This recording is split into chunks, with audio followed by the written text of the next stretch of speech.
वडोदरा शहर के माणेजा क्रॉसिंग के पास वॉल्टेम कंपनी मौजूद है, जिसमें कल देर रात को 3:30 बजे के आसपास अचानक ही आग लगने की घटना घटी थी। वैसे तुरंत ही दमकल की टीम को इत्तला दे दी गई थी। दमकल की कई टीमें मौके पर पहुंची थी और वक्त रहते आग पर काबू पा लिया गया था। हालांकि दमकल की टीम को आग पर काबू पाने के लिए काफी मशक्कत करनी पड़ी थी। गनीमत ये रही कि इस दौरान किसी के हताहत होने की या किसी को कोई नुकसान पहुंचने की खबर सामने नहीं आई है, लेकिन जो जानकारी मिल रही है उसके मुताबिक एक कमरे में जहां पर भंगार सामान पड़ा हुआ था, वहां पर आग लगी थी, जिसके बाद आग फैलने लगी थी। हालांकि वक्त रहते आग पर काबू पा लिया गया है। तब आग किस वजह से लगी थी, इस बारे में जानकारी अभी भी जुटाई जा रही है। માણેજા પાસે જે વોલ્ટેમ કંપની છે એની અંદર આપણને ફાયરના કંટ્રોલ રૂમની અંદર 3 દિવસ કરીને કોલ આવ્યો હતો।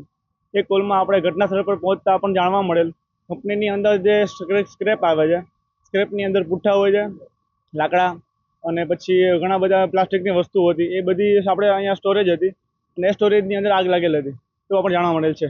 આપણી અત્યારે 2 ગાડીઓ કામે લાગેલ છે।